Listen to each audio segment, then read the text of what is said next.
everyone, and a very good evening. You're watching The Money Show on ET Now. Let me first welcome on the show Adhil Shetty. He's the CEO and co-founder of bankbazaar.com. Adhil, great having you with us. Thanks so much for taking our time and joining us today on The Money Show. Let's start off first from the point of view of an investor. For the most part of it so far, Indians, especially perhaps from the older population, have loved fixed deposits. It's been our first port of investments, if you could call it that. And why not, right? There are very few products out there that give you a rate of return printed in black and white. FD is one of them. Now with low interest rates, what can investors do to make the most of the situation they found themselves in? Yeah, great point, Mubina. So let's first understand what the situation is for FDs today. So 1-year FD with a large bank today gives about 5.5% return pre-tax. Now, if you're looking at certain private sector banks, it can go 1% higher. If you're looking at a small finance bank, it can go 2% higher. And it also depends on your amount and tenor. So you can check online and see what you're eligible for. In this kind of situation, right, where post-tax pre-tax 1-year FD is at 5.5%, there are 4 things I want to recommend people look at, right, as solutions. So one is if you have time and you have a 5-year horizon, think about investing in a equity mutual fund, especially a index, Sensex, Nifty mutual fund, which over an extended period in time, right, always gives you good return. Secondly, right, think about a low-risk debt mutual fund, even a liquid mutual fund, because if you hold it for 3 years, you get long-term capital gains as tax, which is 10% compared to 30% for tax on income. One very interesting solution, right, is you could consider paying off your high-cost debt. So let's say you're running a loan at a 10% interest rate or a credit card debt at a 36% APR. You could consider paying it off, because when you pay off that loan with your savings, effectively you're earning that as interest on a post-tax basis. So that could be an interesting solution. And lastly, right, I think a lot of people are thinking about buying a home because the interest rates are so low, and this is a good time to park your savings in a long-term home.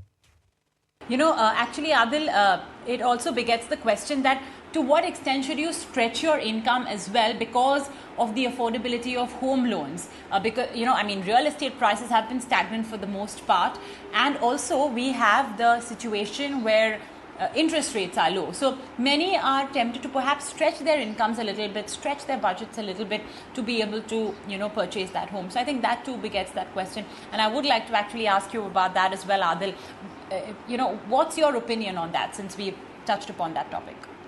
Yeah, so this is the classic situation, right? You always have to stretch because that home that you want is slightly more expensive than what you expected.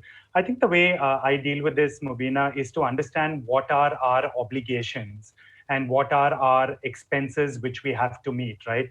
Education expenses, insurance expenses, healthcare expenses, whatever expenses we have to meet as obligations, existing EMIs. Now we take that out of our disposable income. What's left, right? I think this is a good time to consider making use of the fact that home loan rates starting at 6.7, 6.6% are the lowest they've been in 15 years. There are stamp duty waivers. And I think this is a time, one, after taking care of all the obligations, potentially even putting aside a little bit of money for an emergency fund, what is left, right, one can consider for their home loan EMI. Okay, well, back to the topic on, investing in a low interest rate regime. Adil, this time what we are faced with is that interest rates are staying low, but the cost of everything is going up. Inflation is going up quite a bit, led perhaps by fuel prices, by certain food items as well. We should expect the RBI to be increasing rates, which in turn will be passed on via our fixed deposits and other fixed income instruments, but we are not seeing that happen yet.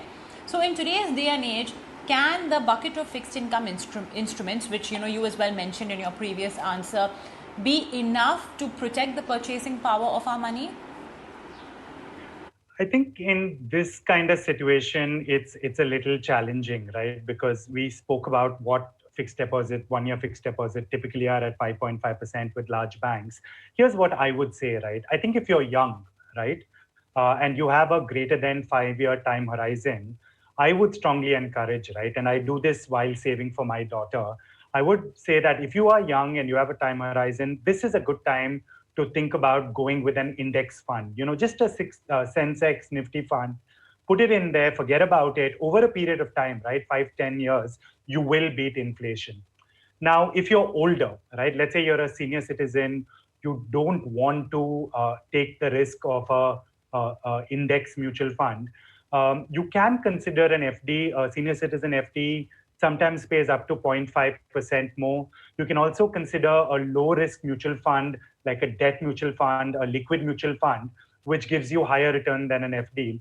And the important thing about a liquid low risk mutual fund is if you hold it for over 3 years, gets taxed as long-term capital gains, not as income at hand. So there's a substantial tax benefit to doing that.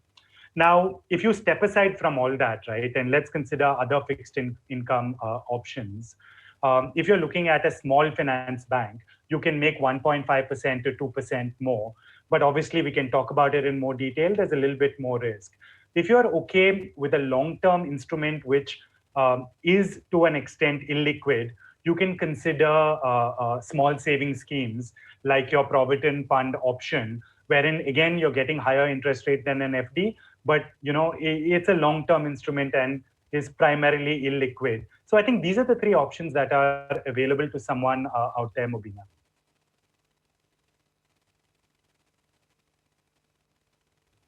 So when you say low risk debt funds, what all are you encompassing here? If you could, share with us some of those categories within the entire debt mutual fund umbrella.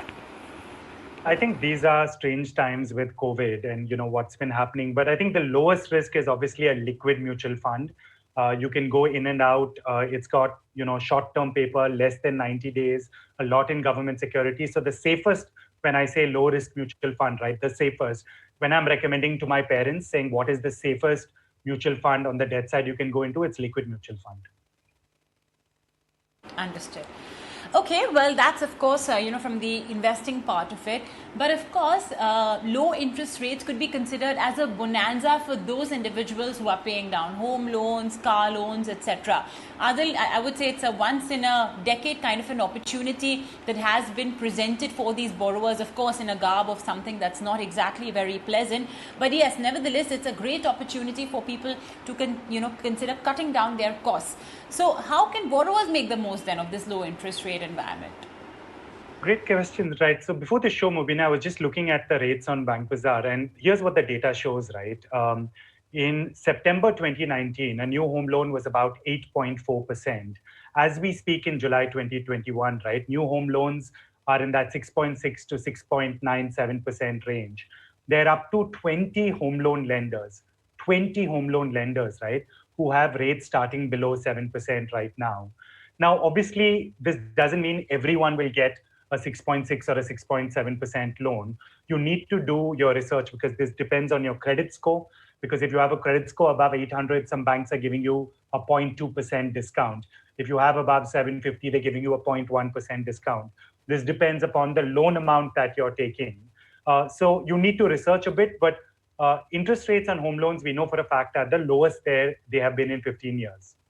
Now, this is a good time, right? Considering that home loan interest rates are low, stamp duty has been reduced by a number of states. Builders are offering good discounts. I think this is a good time, right, for someone to invest in a house and to think of making that plunge, which they've been considering for a long time, because this is a good way to deploy your savings and investments. Absolutely. This is one of the best times to deploy your savings, whether you had it as a goal or not, perhaps. But yeah, with low interest rate environments, definitely it's a great time to be purchasing a house. Talking about those who already have their home loan EMIs that they're paying by, you've got a very interesting report that you've authored, Bank Bazaar has authored, and that is on refinancing your loan. So tell us a bit about refinancing. Is now an opportune time for refinancing? I think everyone should check if they could benefit from refinancing. I think there are a number of calculators out there. Like you said, we have a new report at Bank Bazaar. I think the people who will benefit are the following categories, Mobina. So people who can get a lower rate if they refinance now. So let's say, for example, I'm paying 8% on my home loan, but if I was to take a new home loan or refinance now, the rate goes down to 7%, and I make a solid 1% saving, that person can benefit. People who have a higher credit score. So very interestingly, right, there are banks out there who are saying if your credit score is above 800, I will give you a 0.2% or a 0.1% discount on the normal rate. So people who have good credit scores should be thinking about refinancing. I think people who want to move to a repo rate regime. So today, all refinance, all new home loans are on repo rate. So the RBI has done a great job in pegging it to an external benchmark. So if you're not on a repo rate, or you were on the old BPLR scheme, you might want to consider, right, getting onto a repo rate scheme. I think one other situation which I've seen, which is fairly interesting, but it's different from the cost saving kind of angle. There are people who are saying that my salary's gone down and I'm thinking about refinancing because when I refinance, I can get a longer tenor. So let's say I have, a loan I'm paying now on a 10-year EMI because I paid off some of it. Can I refinance back to a 20-year so my EMI goes down? Now, keep in mind, right, this does not save you on interest payout. In fact, when you take a longer tenor, you end up paying more interest, but it helps you because your current EMI goes down, which might be what you require in this kind of tough situation. So I think these are the people who should consider and should do the calculation for refinance. Now, whether you end up being on the side, and we'll talk through a few examples with numbers, but whether you fall on the side which will save a lot or not save, I think the calculation should be done. And there's some great calculators available all out there online.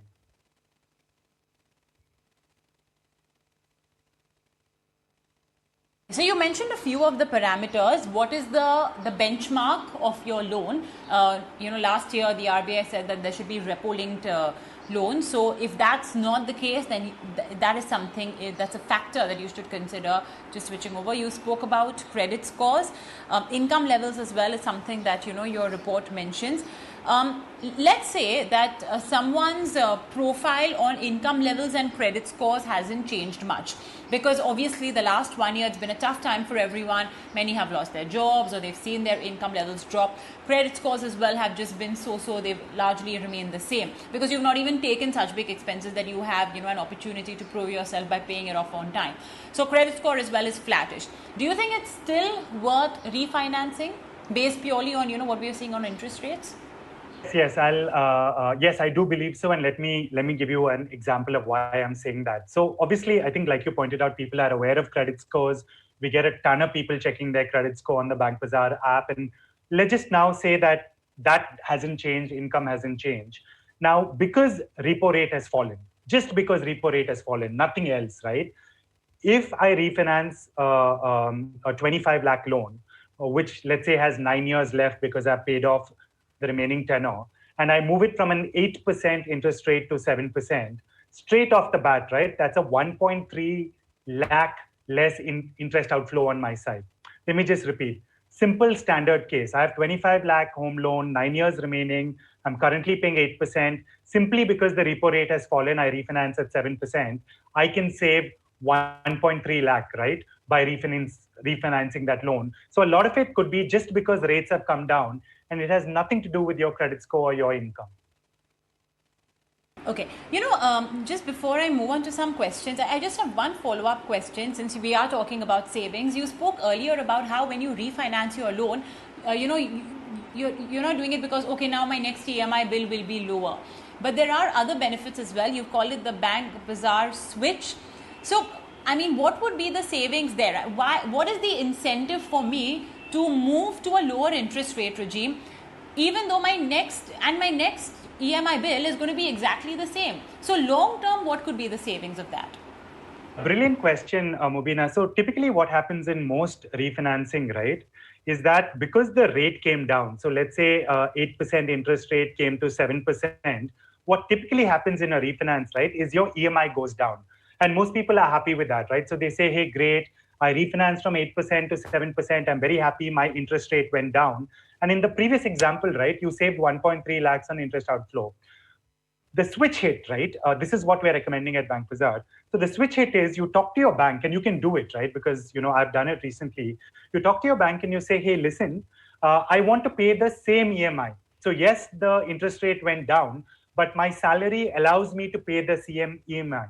Because you're paying the same EMI, right? Your tenor of the loan comes down, and you pay off the loan sooner.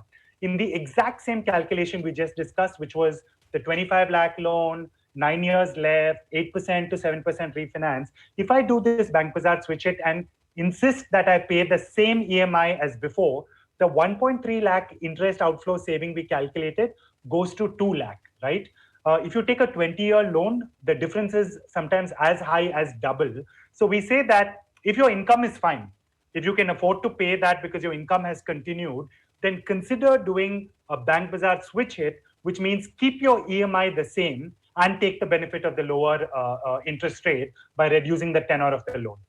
So simply refinancing is one way to save money, but refinancing and keeping your EMIs the same will lead to much more larger savings, and this is just a simple strategy that you can deploy. You can ask your banks for your EMI level to be the same, simply because you can afford to. If your income levels have been same, or even better, you've got a raise, then you can afford to, and why not keep your loan.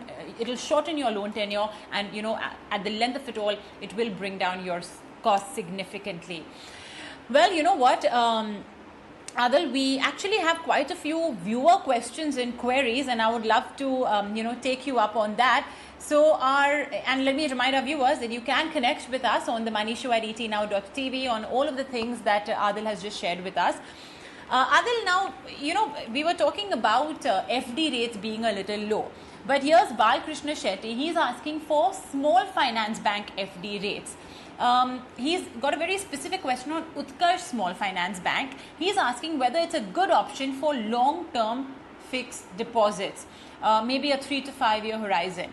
So how do you firstly gauge whether a bank is safe enough to put your money in? And yes, this is a question, unfortunately, that has gotten relevant in the last 3 odd years, because we have unfortunately seen a few fiascos. So how do you gauge that? How do you look at SFBs, and if you have an opinion on Utkarsh SFB?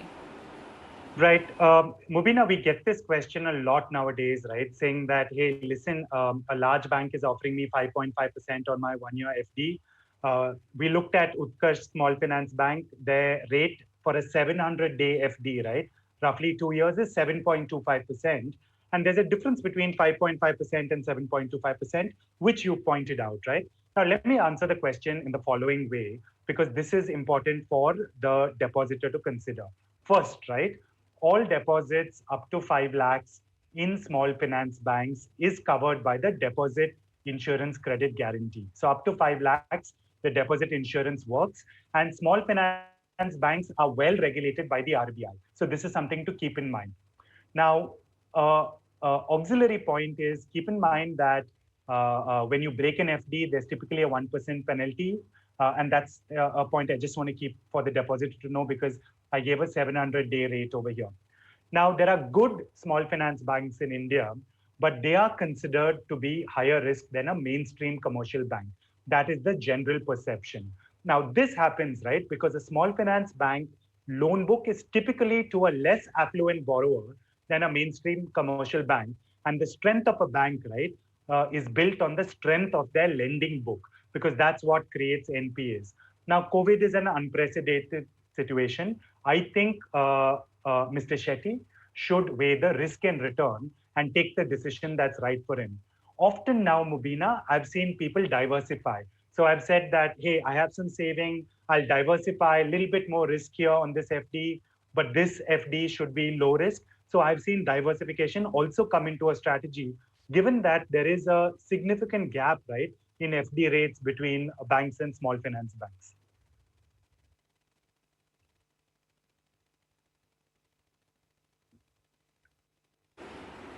Okay. In fact, just how you said, Adhil, you're getting a lot of questions on this topic. Well, so are we, because even our next question from Basavaraj Bhima Reddy is something similar. He says he was a government employee, he's retired now, he's received his lump sum post-retirement and he's put it in government schemes like Pradhan Mantri Vaya Yojana, Vaya Vandana Yojana, the Senior Citizen Savings Scheme, Post Office Monthly Income Scheme, some debt funds as well. And now one of his bankers is suggesting to put 5 lakh rupees in Equitas Small Finance Bank fixed deposit. And the reason why he's saying it's 5 lakhs is, like you mentioned, because you have that insurance coverage of 5 lakh rupees for the FD. So he's got a nice, he's split up his portfolio in different government schemes and a few debt funds as well. Do you think that, an SFB is a good asset then, a diversifier for Basavaraj? I think he has to think through the following points. I think the good thing he's understood, right, is up to 5 lakhs, he has the guaranteed deposit insurance. So he knows that the government's got his back up to 5 lakhs. Now at Equitas SFB, right, the FT rate, best FT rate on a 888-day FD is about 7%. So we know that it's higher than what 5.5% we were discussing earlier, which is the 1-year rate at a lot of large banks now. Now, I think I have 2 points of advice for Mr. Basavaraj. Firstly, right, I'd say that he needs to keep his investments, his insurance goals separate, right? So I think that these are 2 separate things. An FD could offer him insurance also, but that insurance is not sufficient. I think he needs to think of what he's doing with an FD, what he's doing with investments as 2 separate buckets. Now, coming to the main answer, right? Small finance banks are regulated by the RBI. They are well regulated by the RBI. There are many good SFBs in India. But the point to consider is risk is considered normally higher than a mainstream commercial bank. And this reflects in the interest rate, because this happens in all securities. Whenever you get a higher interest, right? Typically, it is because you're taking a slightly higher risk. Now, he needs to evaluate, right, the risk return that he is comfortable with. Now, a decision that Mr. Basavaraj might take might be different from a decision my parents would take, right? But he should think about it, and he could always consider a diversification strategy across multiple bank FDs. So that's how I would leave him to think about it.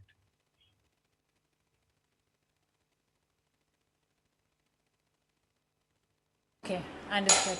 Well, I think with that, Adhil, we are completely out of time. Thank you so much for joining us today on the Money Show, helping some of our viewers out as well with their questions and queries. Thanks once again. Thank you. Thanks, Mubin. And folks, you can of course catch this entire conversation on ET Now's YouTube channel. So, get a recap of how you can best take advantage of the low interest rate regime, whether you're a borrower or an investor. But for now, we'll take a very short break. Be right back with our conversation with Vishal Dhawan.